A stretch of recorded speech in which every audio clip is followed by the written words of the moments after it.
Hello tacticians! The update 1.18 is rolling out and... oh, wait, it's not rolling out because SP done goofed and screwed up their arena code real good apparently.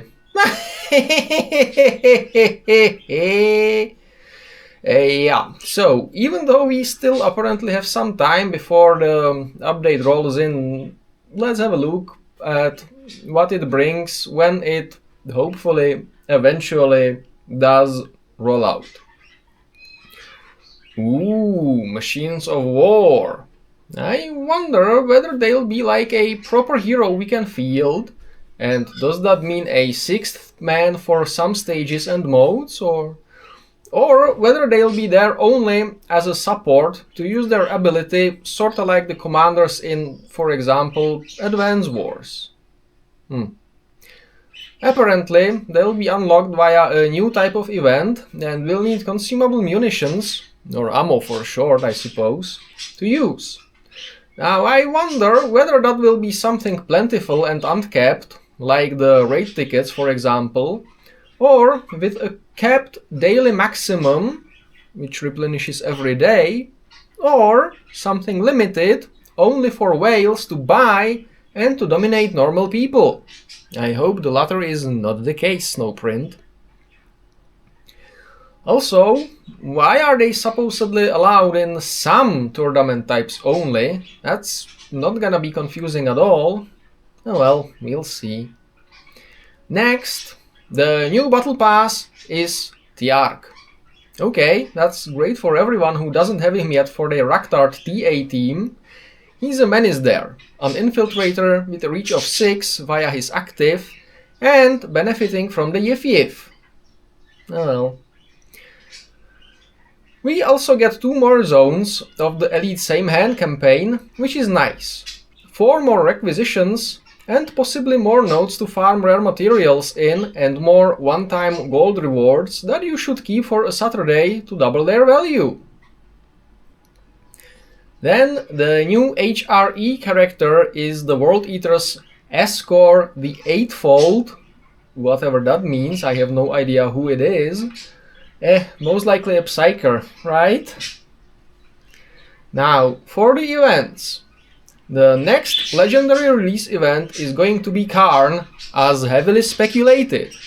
The Carnage will begin on the 16th of June, and I have no idea what the conditions to clear are gonna be. The official content creators will probably leak the information soon enough, so I'll have to stay away from their channels even harder than usual. I'll try to do my take on the Karn teams on day 1 of the event, as usual. Quest-wise, we're getting Macer, or is that Macer, with all chaos.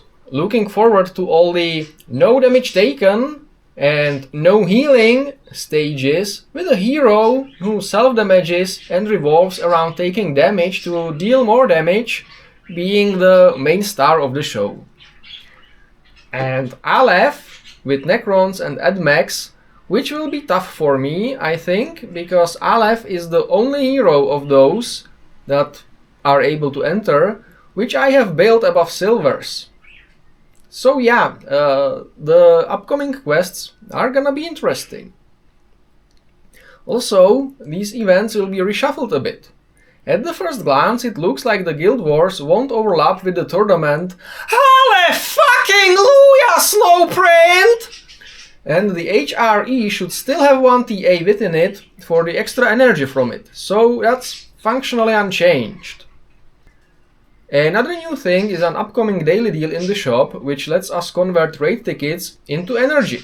I am assuming the ratio is gonna be something awful, like 1 energy for 10 raid tickets at best. Still, probably best to keep raid tickets for the HREs then, to save some Blackstone. The Guild War changes that made it to the 3rd season can be summarized as cosmetic in nature, with the exception of the battle timer increasing from 15 minutes to 20. Me likey! and the opposing guild's remaining tickets being visible. Me, not carry! More substantial stuff hopefully to arrive in the next update or the one after that. And the one after that. We shall see. The next relevant improvement on the list is Abraxas's AI. Yeah, his dropping of the pinky predictably on turn 2 on a hex from which it cannot hit anything was weird. Let's see what he does now! This also makes me wonder when will Snowprintel show Syl to prioritize moving away and calling in a drone over trying to show off his karate skills when engaged in melee, as much as I like exploiting that particular AI pattern. Another notable thing is Snowprint moving the danger zone button from the left side of the screen to the right side, where it might be dangerously close to accidentally trigger the end of turn button. And this change will supposedly make more sense when the machines arrive, which in turn leans me towards expecting the machines being an ultimate ability rather than a playable hero. And I don't know how I feel about that, really. Next up, Gork and Mork's rework of the orcs continues with Tank Smasher. Our Squig Rider will be tougher, will get a new damage type, eviscerating with a 50% pierce rate but with a lower base attack, will gain the Get Stuck In trait for extra hits when ganging up on targets, and his active suppresses or stuns big targets instead and deals extra damage the further he traveled using it, and his passive makes him deal more and take less damage if he moved more than one hex during his last turn. Similar to Angrax, Katskoden and the Poodle, you want him running around wreaking havoc now. Finally, relevant bug fixes. Rogaldorn the Tongue told not to turn between you deploying and the actual beginning of the battle. Again! Vitruvius can now use his active at an inaccessible hex if it will hit an accessible hex that way. Good! Taumacus now apparently can target already shielded units with his shield.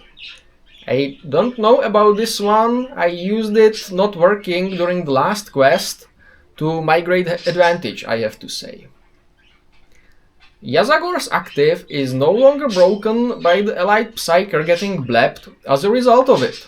Probably by final vengeance or explosion caused by Yazagor killing the unit, killing the Psyker he targeted, I guess.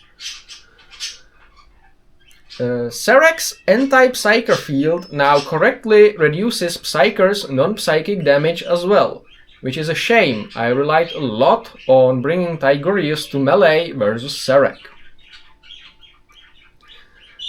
Aethana's passive no longer buffs allies when she is in Deep Strike status, which makes sense because she's not there. And Asmodee's mission chain should now be available to players who got him. Whee!